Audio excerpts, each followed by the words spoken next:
ये कहानी है विश्व के सबसे बड़े महाकाव्य की, जिसमें योग है, यथार्थ है, विवेक है, परमार्थ है, सत्य ज्ञान का दिव्य प्रकाश है, आध्यात्म का महाआकाश है। ये दर्पण है हर मन के विवाद का, दृश्य है आत्मा और परमात्मा के संवाद का, मानवता का होता है जिससे उद्धार। यही है सच्ची गीता सार, अंधकार से प्रकाश की ओर।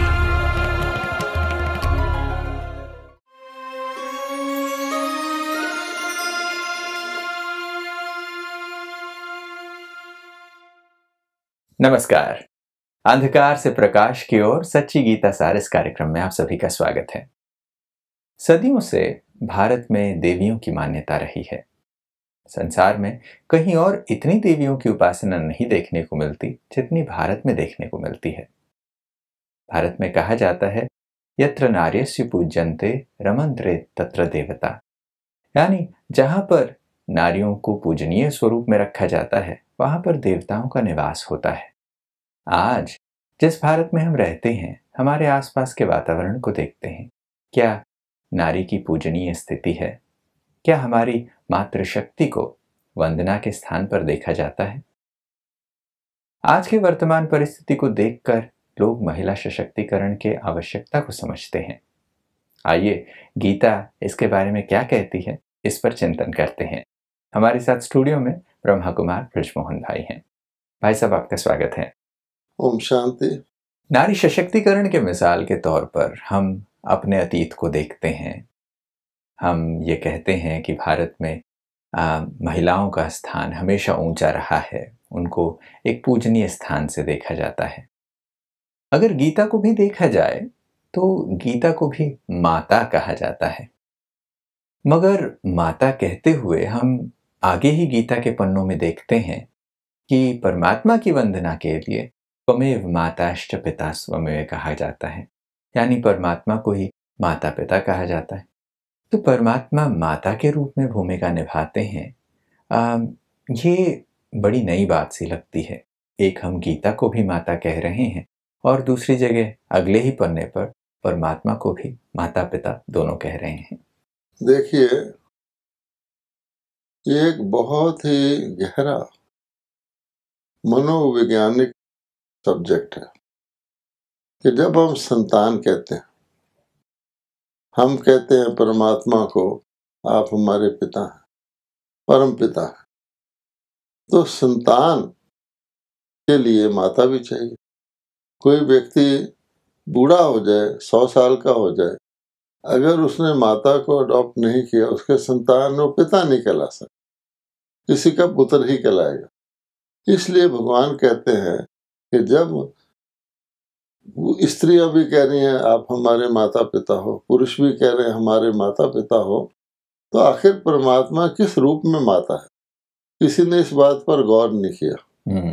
इसलिए भगवान कहते हैं कि मैं आकर के सत्य बताता हूँ कि संतान का सिलसिला इस दुनिया में ही होता है। परम धाम में तो आत्माएं आत्माएं आत्माएं आत्माएं हैं, इसलिए कहा जाता है आत्माएं भाई भाई हैं, और एक परमात्मा है, वो उनके पिता हैं, क्रिएटर हैं, कह देते हैं। लेकिन पिता, माता के बगैर पिता कैसे हो गया? तो भगवान कहते हैं मैं सचमुच ऐसा समय सृष्टि पर आता है जब मैं माता रूप भी लेता हूँ, और वही समय वो होता है जब भगवान माता पिता बन के साक्षात साकार लोक में अपनी संतानों को, जो भी शरीरधारी हैं, उनको माता पिता का सुख देते हैं। सिख लोग कहते हैं तुम मात पिता हम बालक तेरे, तुम्हारी कृपा से सुख घनेरे। तो अगर माता के सुख की प्राप्ति करनी हो, यानी समझिए कि माता की गोद लेनी हो, जो बच्चा होता है उसके लिए सबसे ज्यादा सुखदायी, कंफर्टेबल और उसकी उन्नति करने वाली क्या चीज होती है? माता की गोद। बच्चा कहीं घूमे आएगा, लेकिन जो सुख उसको माता की गोद में मिलेगा वो कहीं नहीं मिलेगा। बच्चा बड़ा कैसे होता है? मनुष्य तो समझते हैं हम खुराक खा के ज्यादा भोजन करेंगे तो हम बड़े हो जाएंगे। है इसका उल्ट। आज हम और आप कितना भी भोजन कर लें, हम 1 मिलीमीटर भी बड़े नहीं हो सकते। लेकिन वो जो बच्चा होता है उसको क्या दिया जाता है? डिल्यूटेड मिल्क 1 चम्मच में। लेकिन वो बड़ा कैसे होता है? माता उछालती है और वो खुश होता है और बढ़ता जाता है। इसलिए माता की अति आवश्यकता है। अगर मनुष्य आत्माओं को कभी सुख का अनुभव करना है, खुशी का अनुभव करना है, तो ये तो फिजिकल है ना।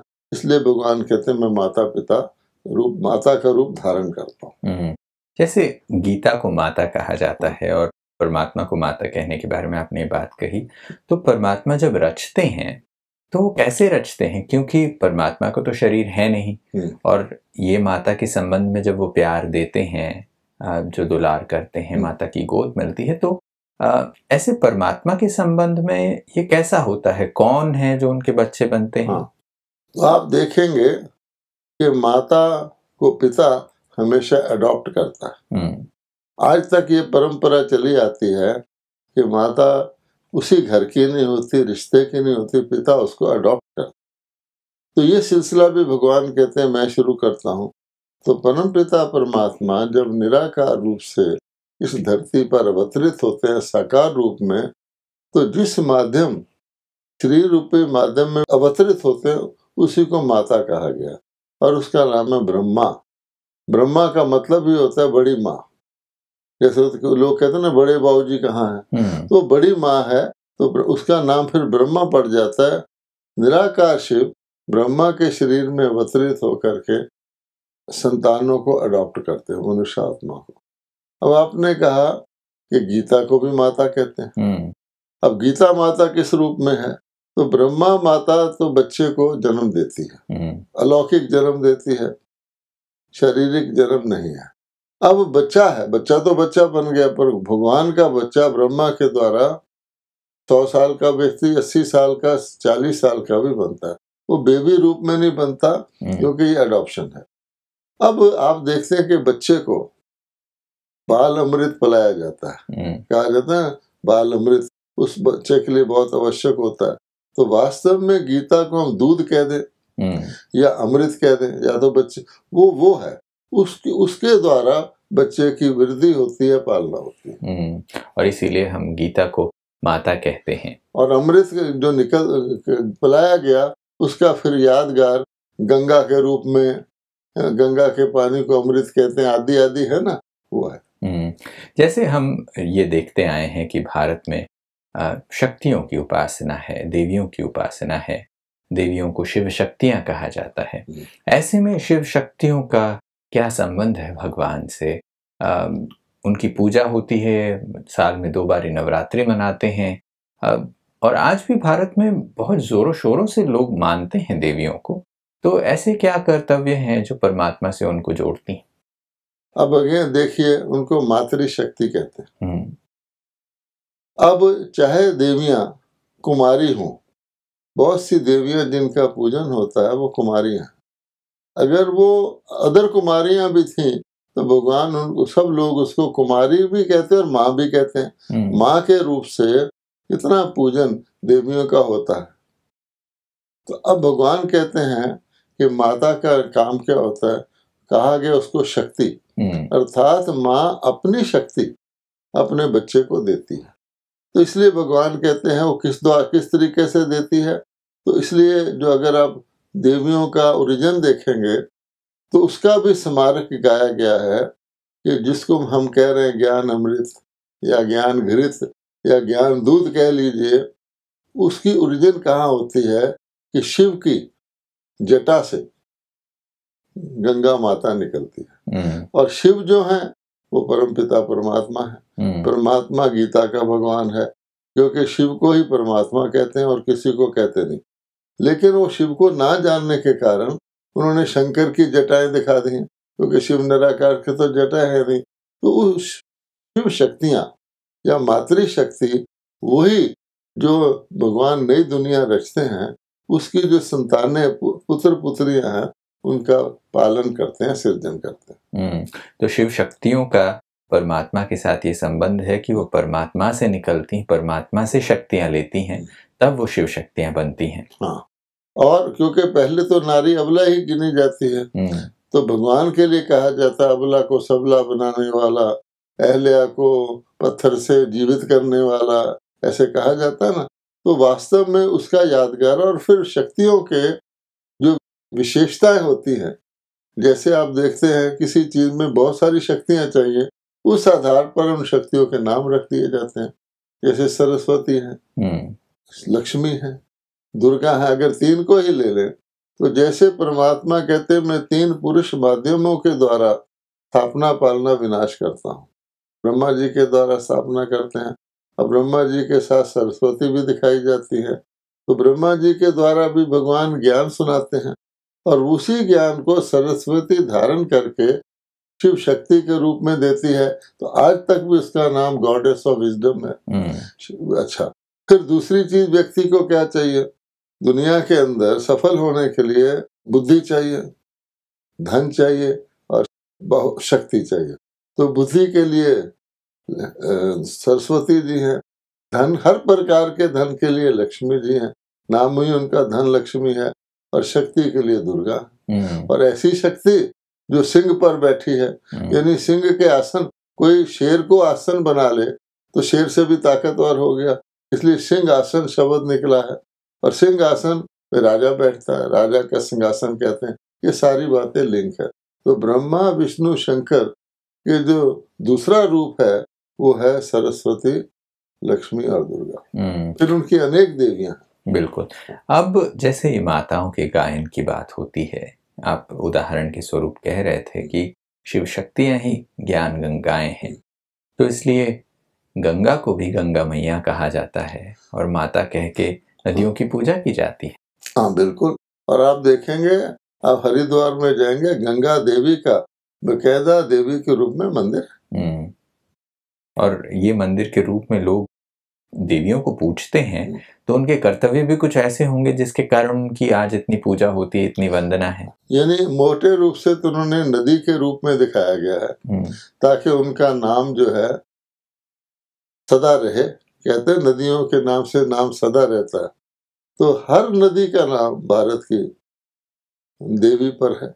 ये भी एक खास कोई सोचे ऐसा क्या कारण है, तो ये वही स्मारक है कि ये देवियां भिन्न भिन्न नाम है। आप देखेंगे बड़े सुंदर नाम है। नर्मदा, अब नर्मदा का मतलब होता है उर्दू में नर पुरुष को कहते हैं, मादा स्त्री को कहते हैं, दोनों का कंबाइंड रूप है। ऐसे सब देवियों के नाम है। बहुत बड़े सरस्वती को कहते हैं, वो उसको भी नदी के रूप में दिखाया गया, उसको दिखाया कि ये गुप्त है, गुप्त नदी, ये बात है। तो नदियों के रूप में माताओं को का नाम देना, तो शिव शक्तियों के कर्तव्य को दिखाने के लिए ये स्थूल नदियों का नाम दिया गया है। अब माता कहने की अगर हम बारी देखते हैं तो हम भारत में गाय को भी माता कहते हैं, गौ माता हम कहते हैं। इसका भी तात्पर्य क्या? और अब देखिए कि हम जिक्र कर रहे थे कि भारत में तो गाय का बहुत सम्मान है और उसको एक बहुत ही विशेष दर्जा दिया गया है। अब जिनको उन्होंने गीता का भगवान माना है, श्री कृष्ण को, उसके आसपास गाय क्यों दिखाते हैं? बिल्कुल। क्या वो गाय चराने वाले थे? वो तो प्रिंस थे, लेकिन वो मातृ रूप देने के लिए कि गाय दूध देती है, गीता ज्ञान रूपी दूध पिलाया गया, वो शिव शक्तियों ने पिलाया और मातृ रूप से उनको गाय का रूप भी दिया गया। और आप देखेंगे अगर और इसकी डिटेल में जाएं तो ब्रह्मा जी को नंदी का रूप दिया गया, क्योंकि ब्रह्मा जी के द्वारा ही भगवान शिव शक्तियां रचते हैं और हर शिव मंदिर के बाहर ब्रह्मा जी बैठे होते हैं। भारत में भी होते हैं और अगर आप किसी थाईलैंड वगैरह में जाए तो होते हैं। और बात देखिए कि सभी नदियों के नाम मातृशक्ति पर हैं, लेकिन एक नदी है ब्रह्मपुत्रा, ब्रह्मपुत्र है शिव भगवान का, तो वो कहते हैं तो भगवान का पुत्र है और इनके लिए माता है, सभी संतानों के। क्या कोइंसिडेंस नहीं कहेंगे इसको, बकायदा एक तौर तरीके से, एक सिस्टमेटिक तरीके से यादगार स्थापित किया गया। फिर गंगा में जमुना मिल जाती है, यमुना में ब्रह्मपुत्रा मिल जाते हैं, और फाइनली जाकर कलकत्ता डायमंड हार्बर पर सागर में मिलते हैं। यानी कहा जाता है कि ये सागर में मिल रहे हैं। सागर को जैसे कोई जल दे रहा हो, तो सागर को जल देते नहीं है।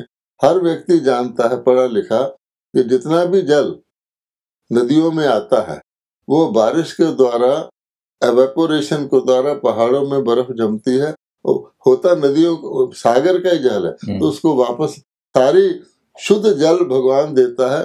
फिर वो सारी सेवा करते करते सब कुछ अपने में समेटते समेटते फिर सागर में मिलता है। ये तो पूरी गीता है। जैसे ईश्वरीय ज्ञान के लिए भी अगर गीता ज्ञान को भी देखा जाए तो सागर से ही ये ज्ञान निकलता है। ज्ञान सागर भगवान, ज्ञान सागर भगवान है, और वही नदियों को ये ज्ञान देते हैं, और वही नदियां सभी को बांटते हुए वापस सागर में मिलती हैं। सबका सृजन करते हुए फिर वो नदियां जाके वापस सागर में मिल जाती हैं, और ये साइक्लिक सिस्टम चलता रहता है। अक्सर लोग गीतों में भी ये बात कहते हैं कि नदी का जल तो ऐसे मिलता जाता है, बट सागर का जल कहाँ मिलता है, किधर जाता है, इसके बारे में लोग प्रश्न करते हैं। बट आज वैज्ञानिक रूप से भी हम इस बात को जानते हैं। मगर इन सब चीजों के पीछे जो आपने बताया कि ये निशानियां छोड़ी गई हैं, इसका एक सिस्टम देखने को मिलता है कि कहीं ना कहीं अनकॉन्शियसली या सबकॉन्शियसली इनेटली हमने इन चीजों के स्मारक बनाए, और आज उसका अर्थ समझ में आ रहा है जब गीता सार से हम इन चीज को देखते हैं। तो यानी भगवान की सुनाई हुई गीता इतनी महत्वपूर्ण है, उसका एक एक पहलू, जैसे हम लोग इस अपने कार्यक्रम में डिस्कस कर रहे हैं, इतना उसके अंदर बारीकी है और इतना रोंगटे खड़े होने वाली बात उससे निकलती है कि व्यक्ति समझता है कि आज तक भी गीता सुनाई गई, फिर धर्म गिलानी के चिन्ह है, लेकिन आज तब भी उसके स्मारक। जैसे हम भारत में माताओं की महिमा करते हैं, तो भारत को भी हम भारत माता कहते हैं। भारत में ये वंदे मातरम कहने की परंपरा है। ये शब्द भारत में बहुत महत्व रखता है कि हम माताओं का वंदन करते हैं। तो ये जो माताएं हैं, क्या ये हम भारत की इस भूमि का वंदन करते हैं कि यहाँ की मातृशक्ति का वंदन करते हैं? वास्तव में किसी भी देश का, स्थान का, प्लेस का महिमा उसके निवासियों से होती है। जैसे पीछे एक स्लोगन निकला था, मेरा भारत महान। अब मेरा भारत महान किस तरीके से है? अगर भारतवासी महान है तो मेरा भारत महान है। हम ये कह सकते हैं मेरा भारत महान था, और फिर उसको हमने महान बनाना है। तो शब्द तो जब भारतवासी महान थे, देवी देवता थे, आपने शुरू में कहा कि जहाँ नारी का सम्मान देवी जैसा था तो देवताओं का निवास होता था, और आज भारत का कहना ही नहीं चाहिए कि नारी का क्या स्थान है, धर्मग्लानि के चिन्ह है। तो यह हम भारत माता की जय कहें, वो वास्तव में भारत माताओं की जय की वजह से भारत माता की जय है। आज भी भारत में नारी का इतना सम्मान है, आज भी भारत में फैमिली सिस्टम, जबकि भारत बिल्कुल धर्मग्लानि की अति है दुनिया की भेंट में, और आज भी भारत की नारी का जो वेशभूषण है, जो रहन सहन है, देवी के रूप में मान, उसी को उन्होंने वंदे मातरम कह दिया। और खास ये देखिए, नारी के रूप में सभी सन्यासी जब भी किसी नारी को देखेंगे तो माता कहेंगे, और फिर छोटी सी कुमारी, उसको भी उसके स्वयं के माता पिता, ऐसा दिन रखा गया है जिस दिन उसका पूजन करते हैं। अर्थात ये कौन सी कुमारियां हैं? वही शिव शक्तियां हैं। तो शिव शक्ति के रूप में देखेंगे तो ये है। तो ये जो कुमारियों के पूजन की भी परंपरा है भारत में, वो उस बात की यादगार है कि शिव ने मातृशक्ति को, कुमारियों को ऐसा सशक्त बनाया, शिव शक्तियां बनाया, जिसके लिए उनका आज भी यादगार स्वरूप में पूजन है। लोग हर साल में एक काम करते हैं। और यद्यपि मंदिरों में भी देवी देवता हैं, राधे कृष्ण है, सीता राम है, लक्ष्मी नारायण है, लेकिन जितना मेला जगदम्बा के मंदिर में लगता है, देवियों में उस अन्य देवियों को दिया गया है कि ये धन की देवी है, ये ज्ञान की देवी है, ये शक्ति की देवी है, आदि आदि। ये अन्नपूर्णा है, ये ज्वाला देवी है, आपको उमंग देती है। ये शीतला देवी आपको ठंडा करती है, लेकिन अम्बा, जगत अम्बा, यानी जिसको सारे जगत, और उससे कोई भी प्राप्ति कर सकता है, उसको कामधेनु का रूप दिया गया, फिर गाय का रूप दिया गया, उससे व्यक्ति हर वर पा सकता। ये चीजें सब लिंक्ड है आपस में। बहुत ही खूबसूरत बात है कि कहाँ हम भारत में आज कहते हैं कि नारियों का एक पूजनीय स्थान होने पर, उनकी वंदना और उनको इतना रिगार्ड होने पर देवता निवास करते हैं।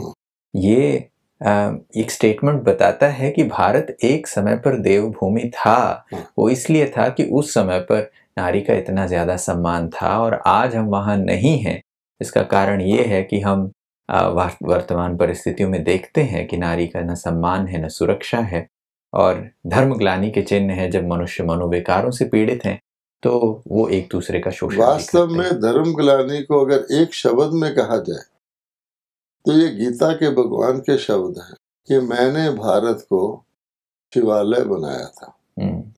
यानी शिव कल्याणकारी है, श्रेष्ठ है, पावन करने वाला है, वो बनाया था। आज तो हमने मंदिरों का नाम शिवालय रख दिया, उसके अंदर शिव की मूर्ति, वो भी आप देखेंगे अन्य मंदिरों से अलग होता है। और भगवान कहता है कि धर्मग्लानि ने उसको वैश्यालय बना दिया। अगर आप इस शब्द को गौर करें, कहाँ वैश्यालय और कहाँ शिवालय, अर्थात भोग, और बिल्कुल ही अति हो जाए। जैसे आजकल हम खबरें सुनते हैं तो भगवान कहते हैं नारी का ये रूप रच दिया, तो मैं फिर परमात्मा आके शिवालय बनाता हूँ, और उन्हीं के द्वारा बनाता हूँ जिनको तुमने गणिकाएं आदि रूप में दिए हैं। तो ये भी एक खास बात है नोट करने की। एक शब्द है पतित और पावन। सारा भारत पतित हो जाता, तो ये हालत हो जाती है, क्योंकि पवित्रता के आधार से मनुष्य को हेल्थ, वेल्थ, हैप्पीनेस सब रहता है। उसकी आत्मा जैसे प्रफुल्लित रहती है। और जिसको आत्मघात कहा जाता है या जीवघात, किसी की कॉन्शियंस को मुरोड़ देना, किल करना, वो ये हरकत है काम विकार, जिसको लॉ की भाषा में आज भी क्रिमिनल असॉल्ट कहते हैं। असॉल्ट माने किसी व्यक्ति को जख्मी करना, लेकिन मुजरमाना हरकत इसको कहा गया, लेकिन लोग इसको समझते नहीं। और गीता इस पर बहुत ही स्पष्ट बात कहती है कि ये काम विकार नरक का द्वार है, और इसे जीतो ये बहुत बड़ा शत्रु है। आज बड़ी खूबसूरत चर्चा हमने की है कि कहाँ हम भारत की महिमा माता के नाम से कहते हैं, भारत माता की जय कहते हैं, वंदे मातरम कहते हैं। तो माताओं के स्थान को शिव शक्तियों के रूप में परमात्मा जो देते हैं, उसकी वजह से ये वंदना के यादगार हैं। समय को देखते हुए यहीं पर बातचीत को विराम लेना पड़ेगा। अगले एपिसोड में फिर मुलाकात होगी। आप हमारे साथ आए इसके लिए बहुत बहुत शुक्रिया आपका। नमस्कार। ओम शांति। दोस्तों, भारत देवभूमि कहलाता है। देवताओं की यादगार आज भी भारत में है। देवताओं को हम अपने पूर्वजों के रूप में देखते हैं, और ये कहते हैं कि जहाँ नारियों को पूजनीय स्थान दिया जाए वहाँ पर देवताओं का निवास है। और आज वो समय नहीं है। इसका कारण क्या है? परमात्मा वापस आकर नारी शक्ति का उत्थान करते हैं, उस मातृ शक्ति को आगे ले आते हैं, उन्हें अपनी शक्तियां देकर उन्हें शिव शक्ति बनाकर विश्व का परिवर्तन करते हैं। उन्हें ही ज्ञान देकर ज्ञान गंगाएं बनाते हैं, जो अनेकों को जीवन का कल्याण करने के निमित्त बनती हैं, जिनके कारण भारत की नदियों को आज भी नाम लेकर पूजा जाता है। उन्हें पतित पावनी के स्वरूप में देखा जाता है, क्योंकि वो परमात्मा के दिए हुए ज्ञान को जन जन तक पहुंचाती हैं। आज की कड़ी में बस इतना ही। अगली कड़ी में फिर मुलाकात करेंगे। तब तक के लिए नमस्कार।